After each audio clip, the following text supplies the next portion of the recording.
Welcome to the Comics Plus Creator Spotlight presented by LibraryPass and Comics Plus. I'm Guy LeCharles Gonzalez, Chief Content Officer for LibraryPass, and I'm excited to welcome our guests for today's conversation, Juni Ba, Svetlana Chmakova, and Joseph Illidge. If you're on Twitter, you can follow us at LibraryPass News and Comics Plus and share your questions, comments, and insights with us there too. Use the hashtag #ReadAllTheComics as well. Today's webinar is presented by LibraryPass. We curate high-interest, immersive digital content from more than 100 comics publishers, helping libraries and schools expand their reach and engagement without breaking their materials budget. Our Comics Plus platform offers unlimited simultaneous access to thousands of digital comics, graphic novels, and manga in collections curated for elementary, middle school, and high school readers. We also offer our complete collection, including thousands of additional titles for older readers, to public and academic libraries. Learn more and sign up for a free demo account at comicsplusapp.com. For pricing information, school libraries can also contact Mackin, our exclusive K-12 partner, while public and academic libraries can contact Brodart or Biblioteca. You can also contact us directly at info@librarypass.com. And now, enjoy the session. So I want to welcome our panelists to the conversation today, our Creator Spotlight for Fall 2021. We're really excited to have our three guests with us. So we're going to start with a few intros. Tell us a little bit about your comics and your background with comics, and then we'll get into a broader conversation. So in alphabetical order, we'll start with Juni Ba. So Juni, tell us a little bit about Djeliya and how did Juni get into comics? So Djeliya is a what I usually refer to as a West African inspired fantasy book. The basic idea was I walked into a art shop in Senegal, which is where I grew up when I was 20, I think, when I had my first year in France studying art and went back to Senegal and sort of had an idea of, I grew up reading a lot of manga and a lot of European comics, and had this thought of, it's kind of funny how I know so much about Japanese culture through Naruto and Dragon Ball and stuff like that. And I only know Senegalese folklore from, or rather West African folklore from just living there. But I was not exposed to much media that I could talk to with people from outside, basically. And I just figured it would be fun to have a fantasy book that was kind of based on the same principle. Let's use my folklore the way the creator of Naruto used his. And it ended up becoming a 150-page book about a king on a journey with his counselor trying to figure out how to rebuild the country they lost. And on their way, they cross paths with talking animals, robots, loads of magic, an evil wizard. And most of it ended up becoming a story about stories and how you can use them to shape your identity as a person and as a nation. So yeah, it ended up becoming a story more about my own ideas of the country I grew up in, I guess. And in a way that I hoped was universal enough that regardless of where you come from, you can find something that applies to you. Cool. So the art has a very kinetic energy to that. Is that the manga influence, or is that?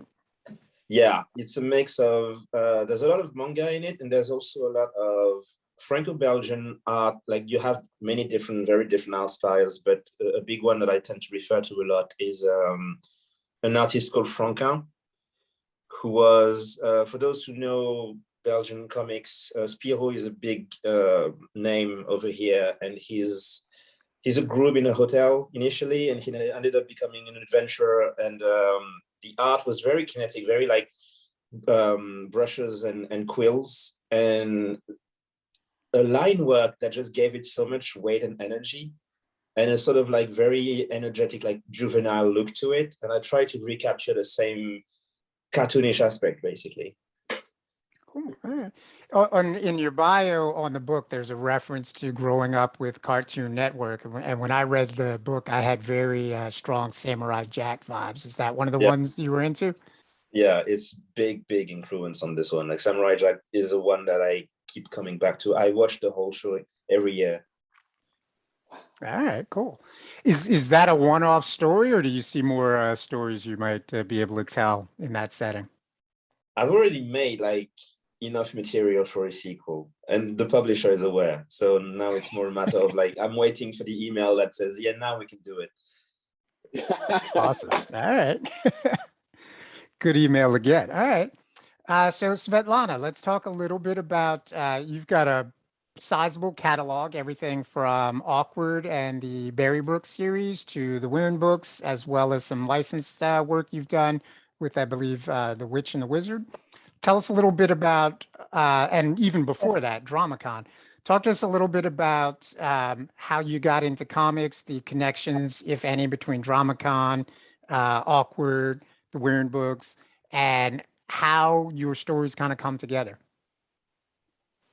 Um, well, so the reason I draw comics is because I apparently can't not draw comics. Every book I do, I kind of rage quit comics and then I come back anyway. I can't leave. Um, I became a comics creator before I actually knew what a comics creator was, I think. My family had, uh, still back in Russia, our family had a notebook, like a family notebook for leaving messages to each other, like the dog needs to be walked, someone needs to go get some bread and milk. And I would draw illustrations for that, like little stick figure. I was, 9, 10, and I would illustrate the little messages. So I guess that was my first attempt at cartooning. There was no paneling or anything. That stuff came after the Soviet Union was no more. Suddenly, a lot of material from across the border started trickling in, and one of the first comics, like legit comics that I saw, was ElfQuest, and that set my world on fire. And after that, like I still have the completely rip-off comic that I drew, which featured elves that could turn into wolves. But that was the first attempt at a sequential storytelling that I made, which had panels. I didn't have speech balloons yet, but it was absolutely sequential work. And it was all just downhill from there. When we got to Canada, I had access to a bigger pool of comics material to look at and learn from and fall in love with. And I just, everything I saw, I'm like, that, I want to do that. And that, I want to do that too. Manga was a big, North American comics tended to mostly be color, which was very forbidding to me. I couldn't see, I was never good with doing color artwork, but manga was mostly black and white, the stuff that I saw. So that like, this would be okay with me is what young 16-year-old Svetlana thought. And yeah, I just kept drawing comics for myself, really, myself and my sister, and just gradually ended up with a career in it. Cool. All right. So take me through, so Dramacon, more teenager-ish. Awkward, you went younger. Was that a purposeful shift? What are some of the differences between telling stories for an older kid versus a younger kid? So that's a good question, and I guess a lot of it has to do with what the publisher thinks they can publish and get into the hands of booksellers and kids and readers, really. And when Dramacon, when I pitched Dramacon, the publisher's ask was basically, what you got? And like, I would really like to do a book about conventions and some teens behaving badly at a convention. And that was fine with them. They wanted that, so that's what I did. When I moved to my current wonderful home, which is Yen Press and JY, also we would discuss beforehand what would be the best the best opportunity for me, because I actually I am a terrible writer who I will write about anything that I find interesting. I will write about it. So I need to narrow my focus, and I need to ask my publisher, okay, what like, you know, give me a direction to run in. And they were the ones who had, well, middle grade space is pretty underserved right now, in terms of just the amount of stories that is available for, and immediately I knew they were right, because when I was doing presentations, and I would talk at libraries and schools, do presentations for teens. Invariably, there would be parents coming up and saying, "Oh, my kid loves Dramacon. Do you have anything for a younger audience?" Because they have little sisters and brothers, and there wasn't much. There really wasn't. Even in manga that was coming over, a lot of it was very teen oriented. Right. So once, JY and I did this, I could finally say, yes, I do. Here it is for the younger siblings. So that's how I made the switch. And I'm very comfortable in that space now. I didn't think I would be, but I like it. Cool. Well, and readers are clearly responding to it, so it was a good connection. All right, let's talk to Joe a little bit. Joe, you've got a broad background. Unlike Svetlana and Juni, you are not a solo creator, you are a collaborator. Everything from editorial work to writing your own comics and being a key figure in the industry. Let's talk a little bit about MPLS Sound, how that came together and what that experience was like as the creator, or one of the creators, as opposed to the editor behind the scenes making things happen. Sure. So MPLS Sound is published by Humanoids.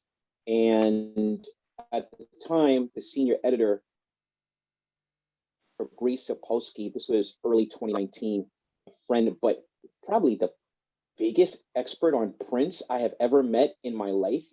And he called me out of the blue one day and he said, I want to do this project. Humanoids has approved it. And I want to tell a story about a fictional band that preceded the revolution and competed with different bands to become Prince's band.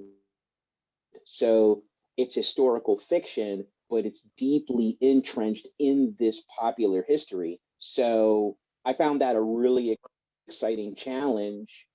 I'm a child of the 70s and a teenager of the 80s. I still remember going to the theater and seeing Purple Rain, right? And then Prince followed me, when I graduated out of college, and you're talking about, Prince and the new generation. So diving more into that world was a really exciting prospect. And in doing that, I learned so much about what the Minneapolis Sound was and how integral it is to the history and music as we understand it.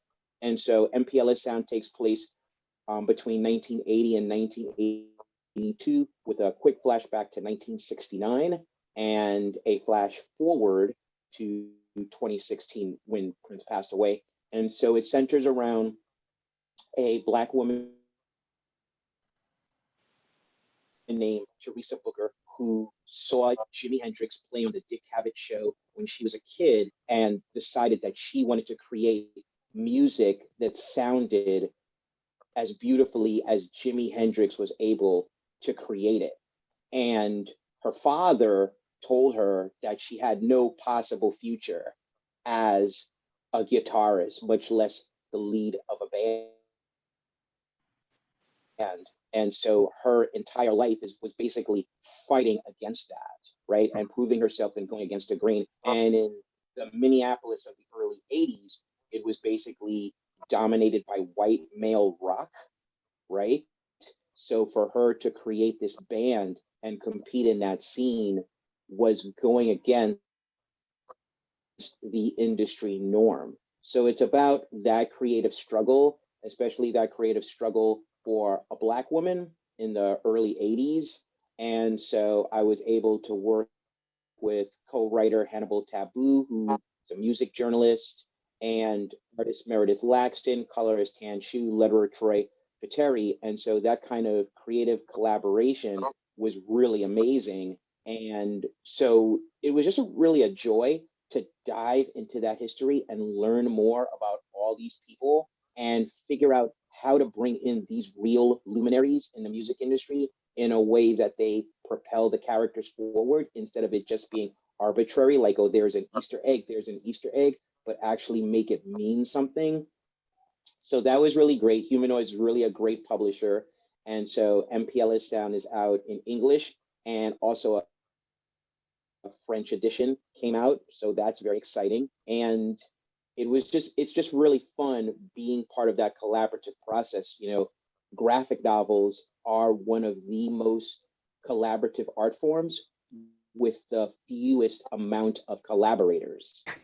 And so it's really a good idea that everyone get along, and it's a good idea that everyone understands that they are part of a vision, and there is no such thing as lanes. Everyone is folding into everyone else's process, and that's how you get better things by the end. Cool. So let's talk a little bit. So that was kind of a side project. Your day job, you're in the industry, the executive editor for Heavy Metal, correct? That's right, executive editor for Heavy Metal magazine. So I'm executive editor of graphic novels, and Heavy Metal is one of my clients. Gotcha. Okay.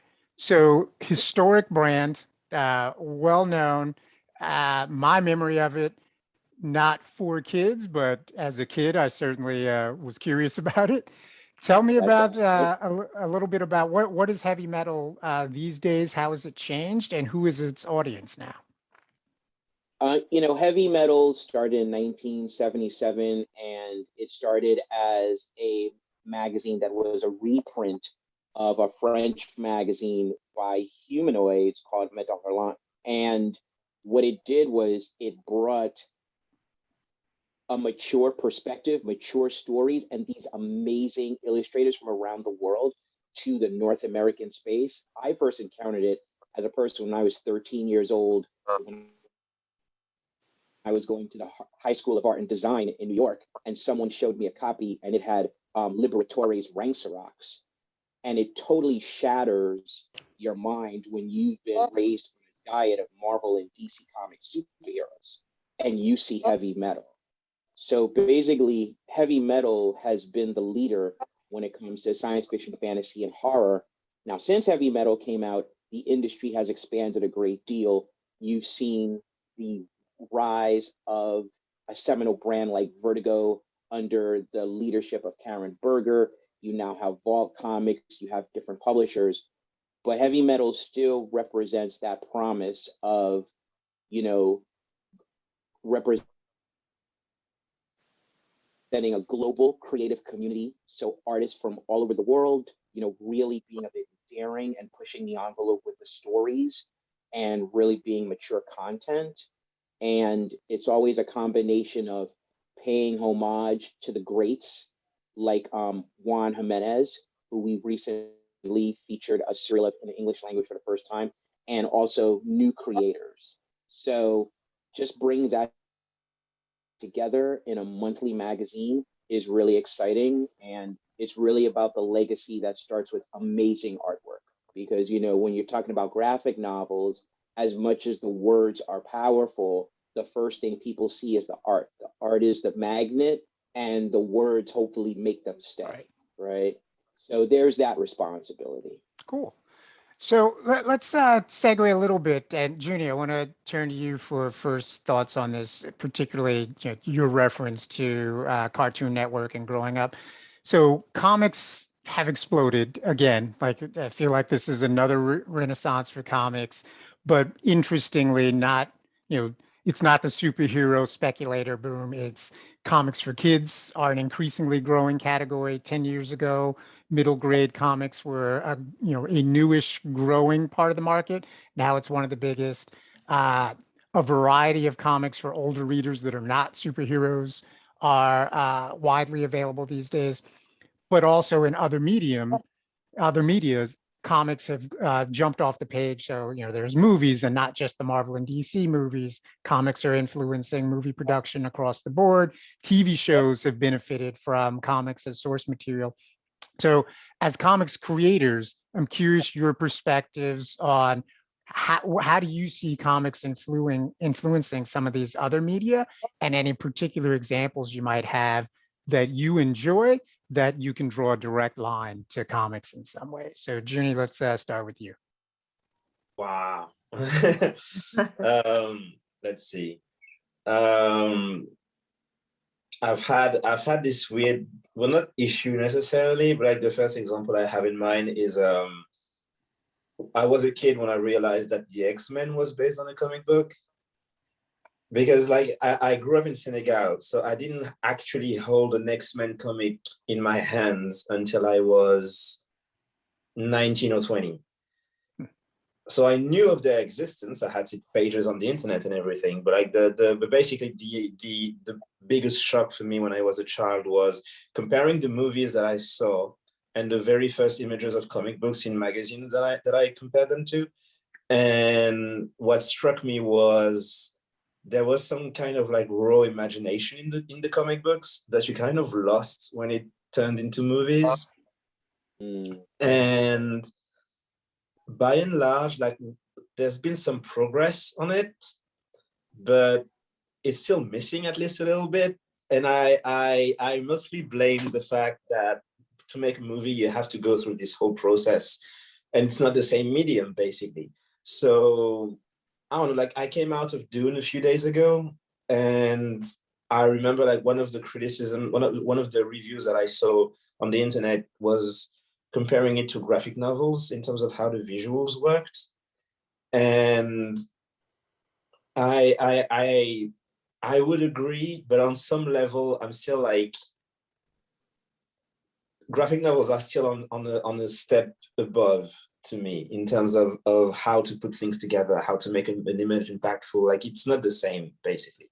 So I am really happy to see the graphic novels being such a source of inspiration, but at the same time, you can't compete with the actual original format basically. And yeah, so I guess that's my position on the matter. The whole there is a power in the drawing basically that you kind of can't really imitate. Animation kind of does it, I guess. Yeah. All right. So no live action Djeliya, but maybe an animated version. Yeah. Yeah. All right. So Svetlana, curious from your perspective, any media that kind of scratches a similar itch as a viewer as comics, and then separately your perspective on the differences, what comics do uniquely? This is such an interesting question because I actually think about this a lot as like all in my opinion, in my view, all media tends to offer something that the other doesn't.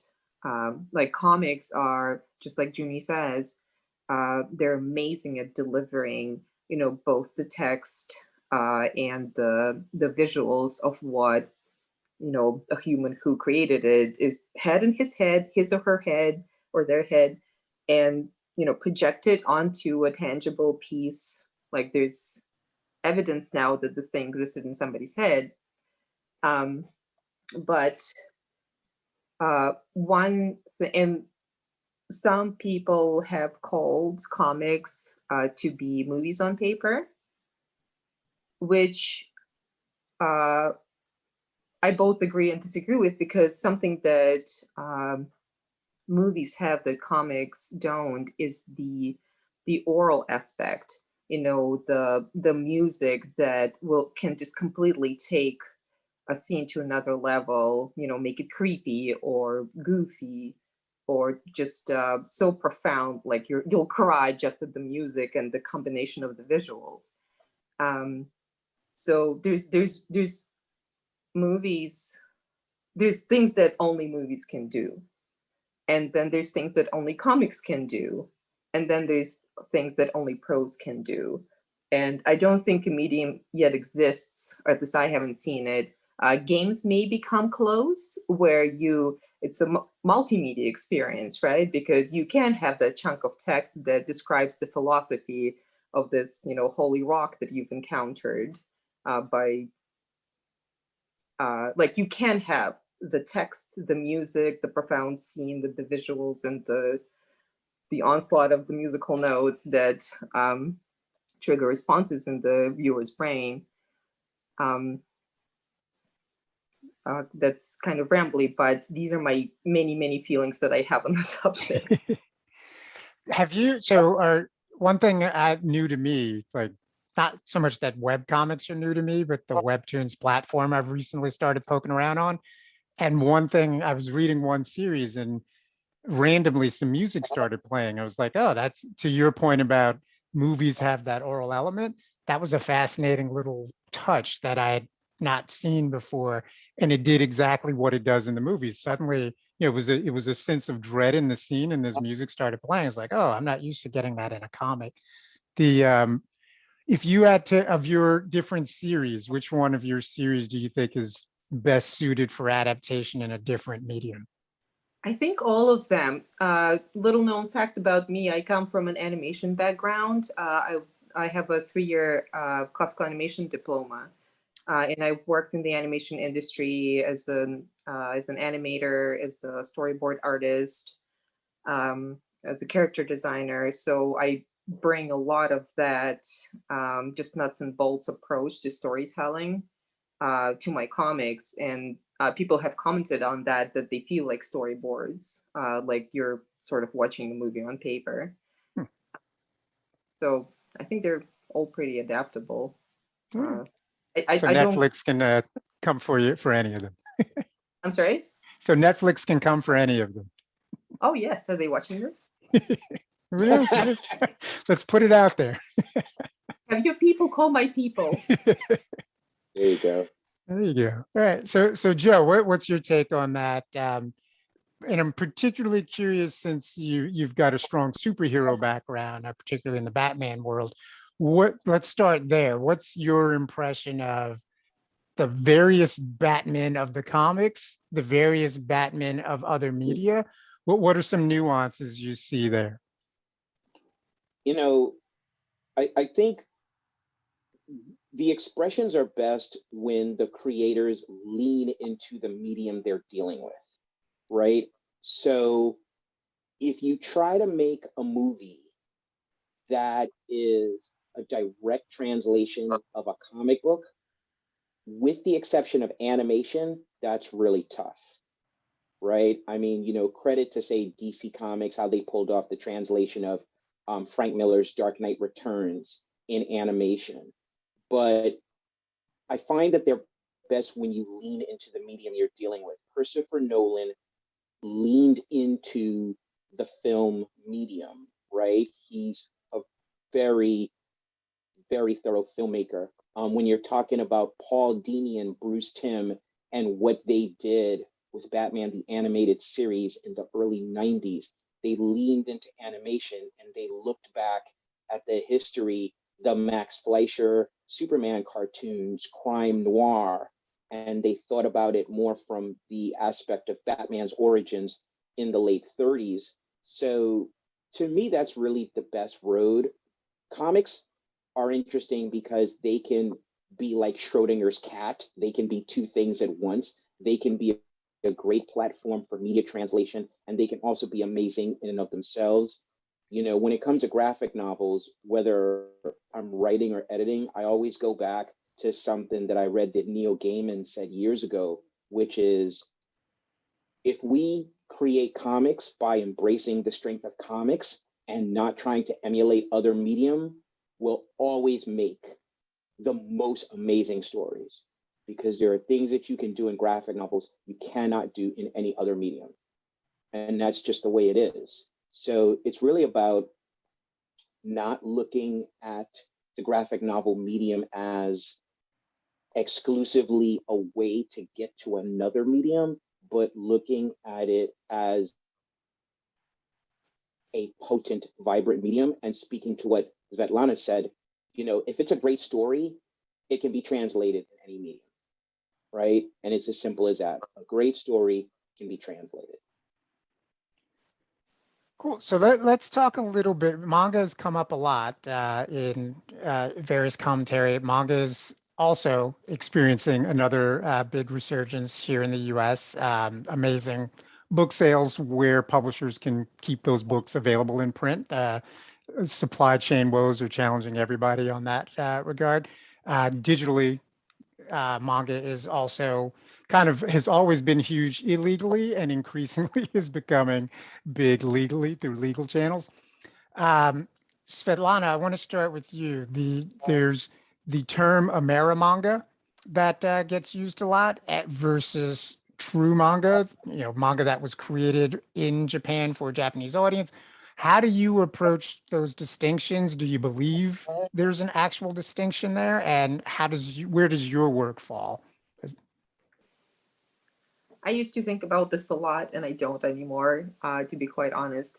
When I was starting, my very first published graphic novel / manga was the Tokyo Pop offering, which was, they had the whole line of North American and creators from other countries also creating something that was following the recipe of what a lot of the audiences back then perceived manga to be. And I mean, the manga that made it over here first was a very limited slice of what's available in terms of genres, in terms of styles that technically fall under the manga umbrella in Japan.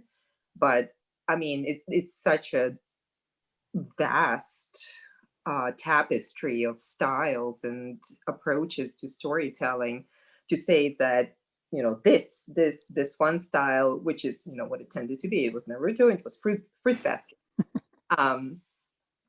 With the some of the stuff that Dark Horse was publishing, which was yet another different look, but also manga. So it was very. We were called at first, like the line that Dramacon ended up in. We were, I hate the word branded. we were branded as OEL manga, which was, I think, Tokyo Pop's own thing. Like trying to set it apart, like this is our thing. Right.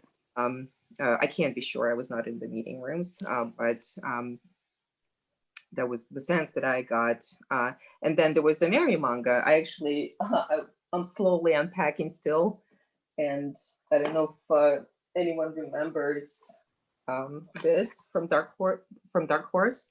Wow, look at that. That's a throwback. Yeah. Mine is signed, but it's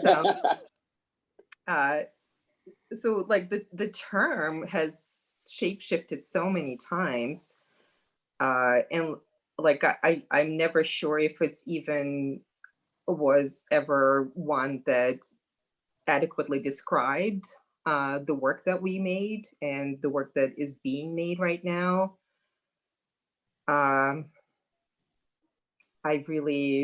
I used to have many thoughts on this, and then my brain just sort of short-circuited. Now I don't think anymore. You live the original debates. Unfortunately, they still kind of pop up now and then. The more I think, the less there's time for writing. So that's a good point. Hold. Somebody's asking. Can you hold the cover up one more time? Actually, a creator that will have a book coming out soon. Amy Kim Ganter. She's great. Oh. So, Juni, I'm curious from your perspective, growing up in Senegal, what was your experience of manga, and were there any sort of forced delineations that were in conversation, or was it just Juni was enjoying manga? I didn't make any, well, you kind of have to because of where they come from, how they look, and I mean, just looking at them, you know that they're not the same kind of comics that I was usually reading at the time, and there's also just the influence of the people around you, because the French and the Belgians, I don't know, the French, let's say, are very protective of their comics and their comic book culture. Meaning that even in West Africa, for those who actually care about that stuff, it's still, there is the same level of protectiveness. So when you're reading a manga and you're showing it to your dad, who is a Senegalese man but raised with French comics, to him the delineation is extremely clear. Those are the French comics, the good ones. Those are the weird Chinese stuff that like that's, I mean, so it was almost part of, like, it was almost a requirement of the rebellious teenage years to uphold the manga as being worth paying attention to. And you almost even create the delineation yourself because you really want this to be considered something worthwhile that's different from the usual French stuff. But like the older I got, the more I stopped making delineations beyond the land of origin and narrative conventions and styles and stuff. It's all comics to me, basically. And it's probably why the way I draw is the way that it is because there's all these different influences coming from all kinds of different creators from all kinds of places in the world. And at the end of the day, it's all just drawing and telling stories. And the weirdly amusing thing is when you start diving into the tricks that all these different creators use, you start noticing that they actually steal from each other as well in all kinds of directions. So you'll find an article about a French creator complaining about the invasion of Japanese comics in France. But you look at his work and there's a few stuff that he clearly took from some Japanese creators and he just never told anyone. All right. So Joe, I'm curious. So you've got a long history in the industry. What's different this time in your mind about the resurgence of manga versus its previous kind of dominating the aisles of Borders and Barnes and Noble first go round? I think because before it was still seen, I think, very much as a them versus us, right? Manga in competition with everything else. And I think now, because graphic novels have become such a necessary part of our cultural landscape, and I mean, when you're talking about the them versus us days, I think you're even talking about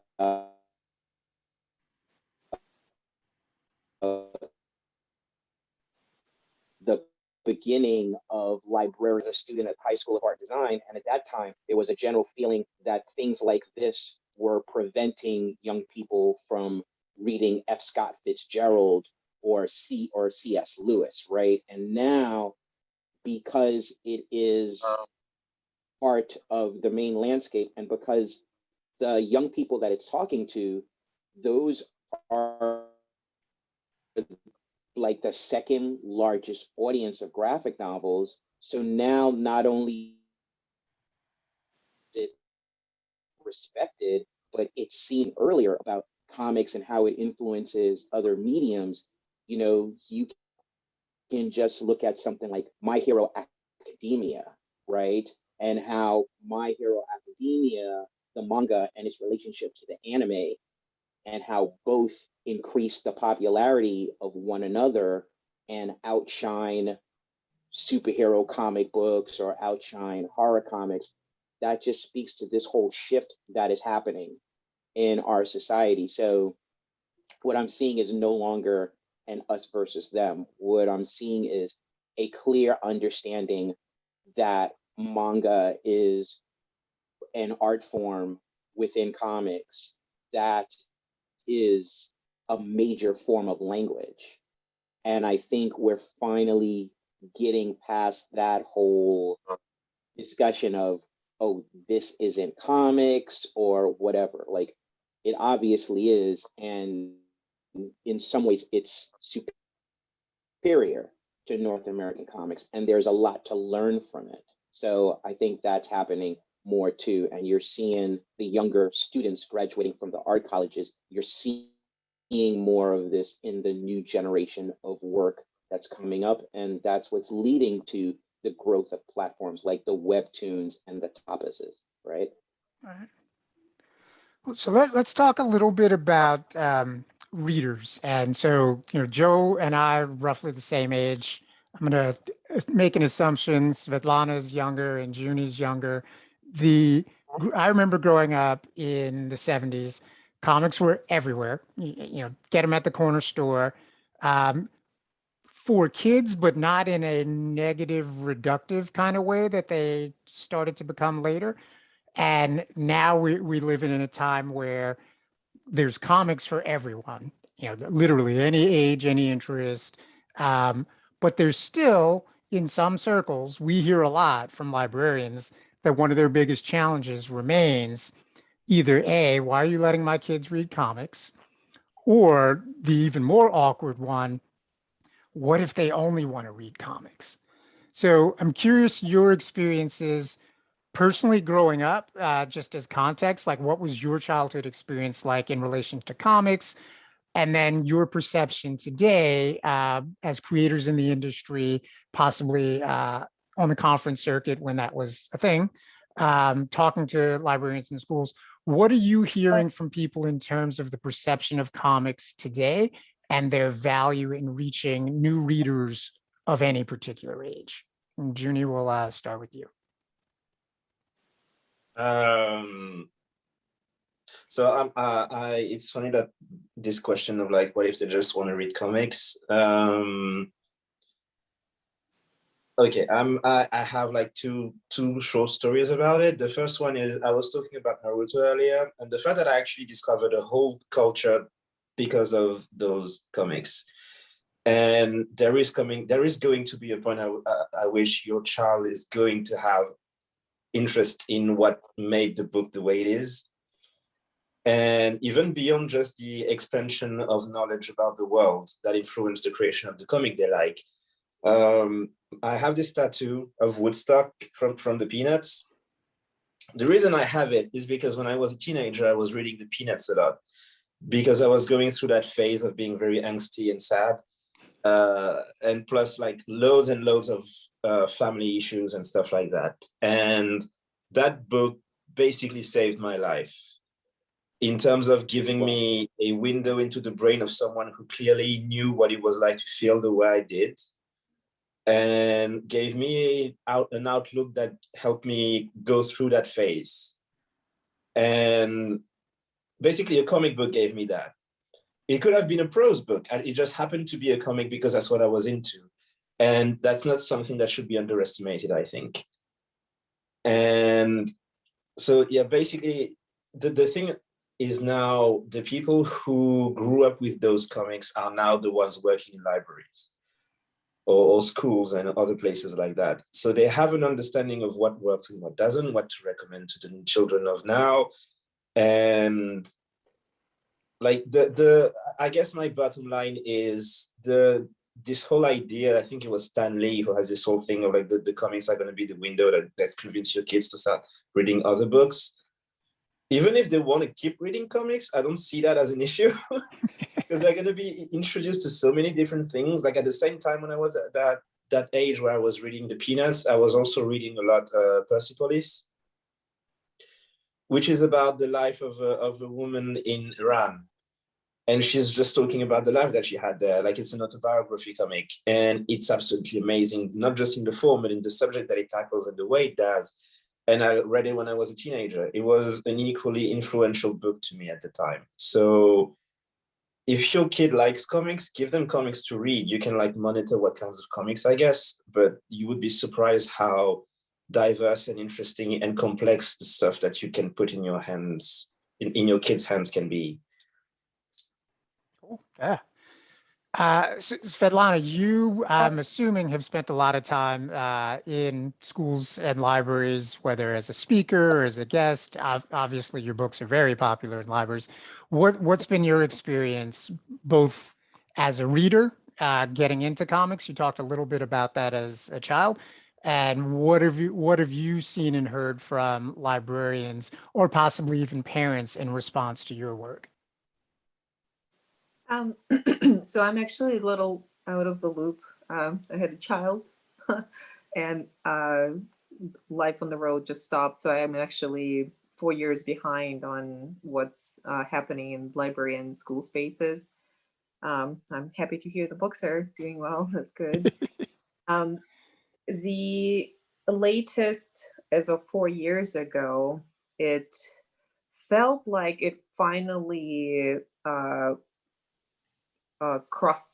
I don't know what the English expression would be. Like the scale tipped. That's what it felt like to me. There was no longer, the conversation of comics have the right to exist in your library. They do.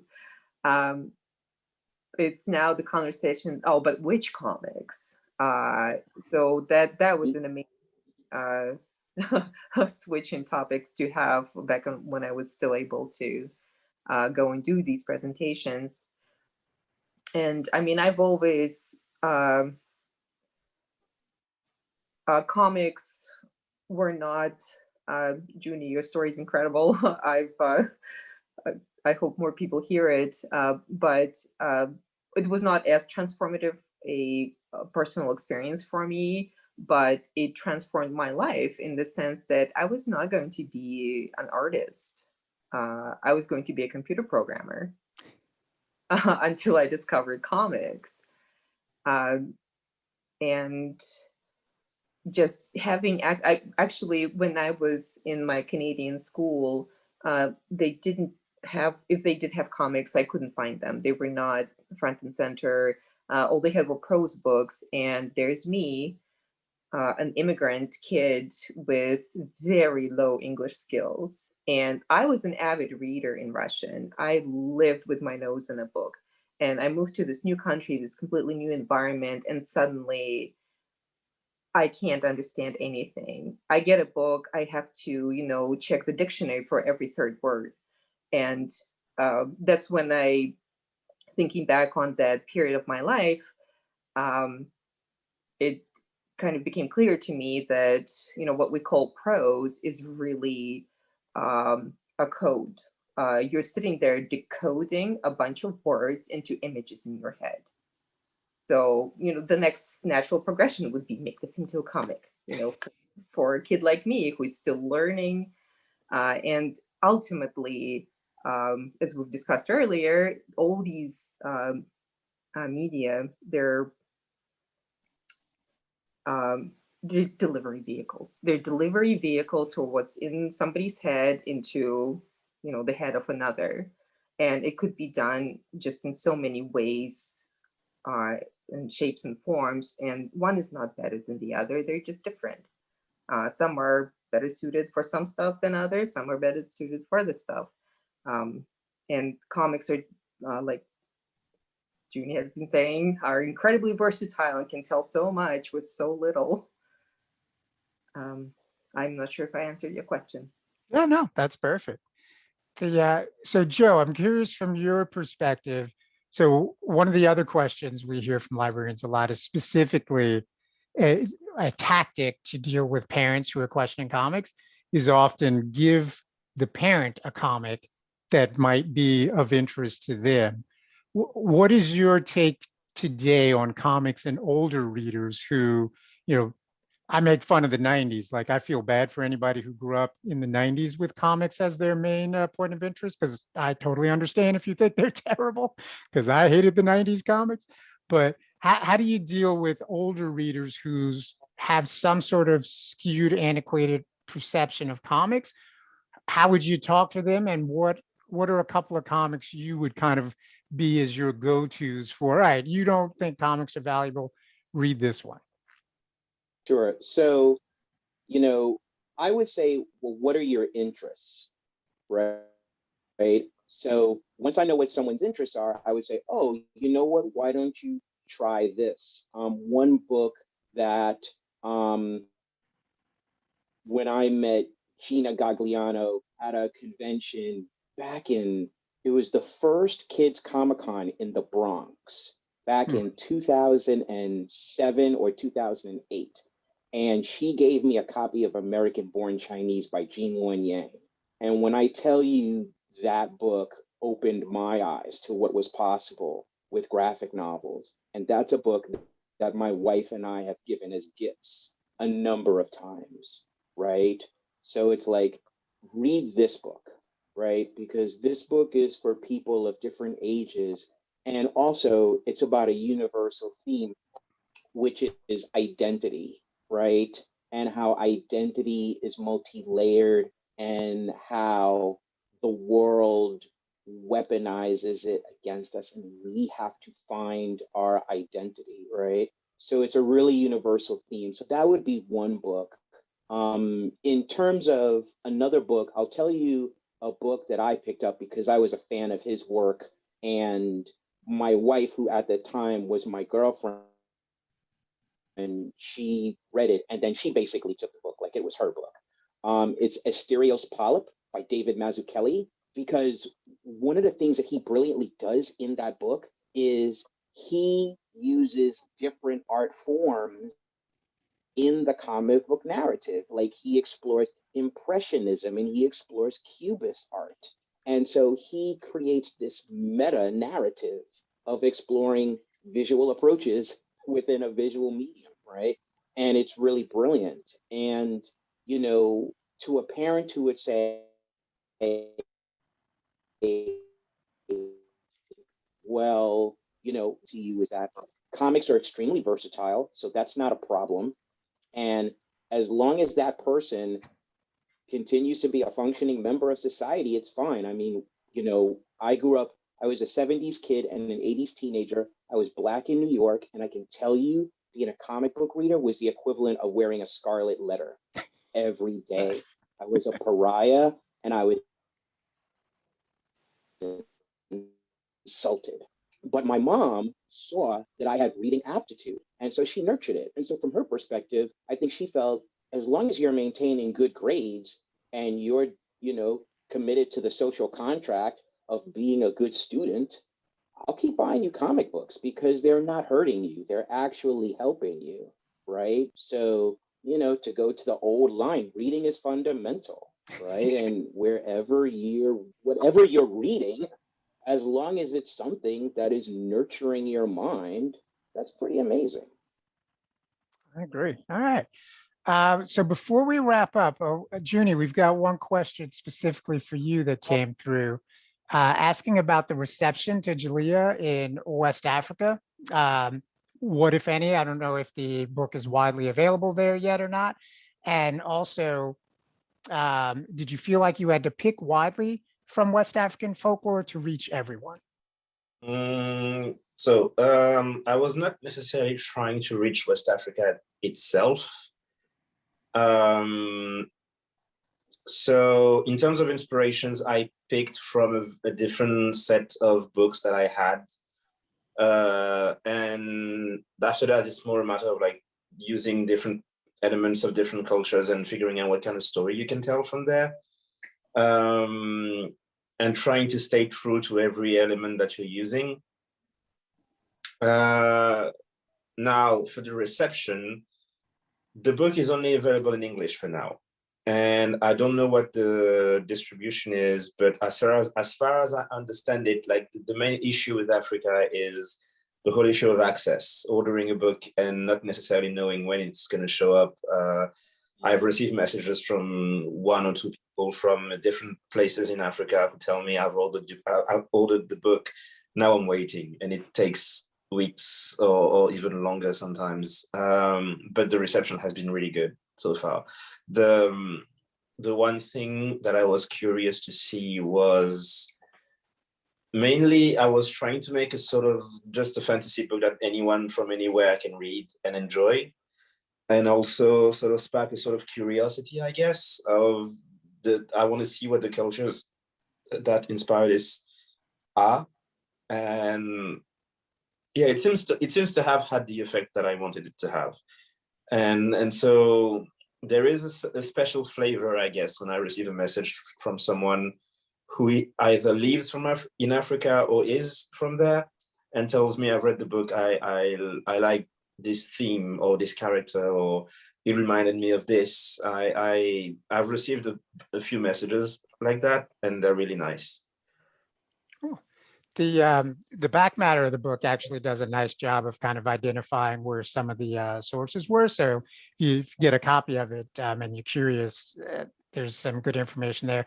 As someone not from West Africa who read it, I think it did what in my mind is one of the best jobs of any kind of writing, is it makes you curious to learn more about different themes or different elements.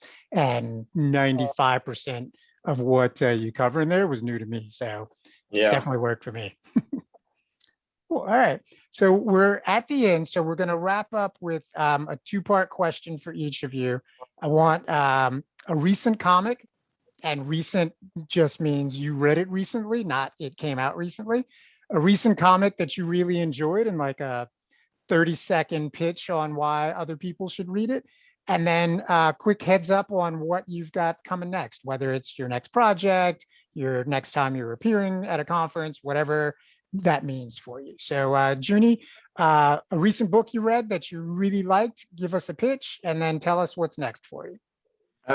So recent book, it would be The Many Deaths of Lila Starr. Mm-hmm. Yep.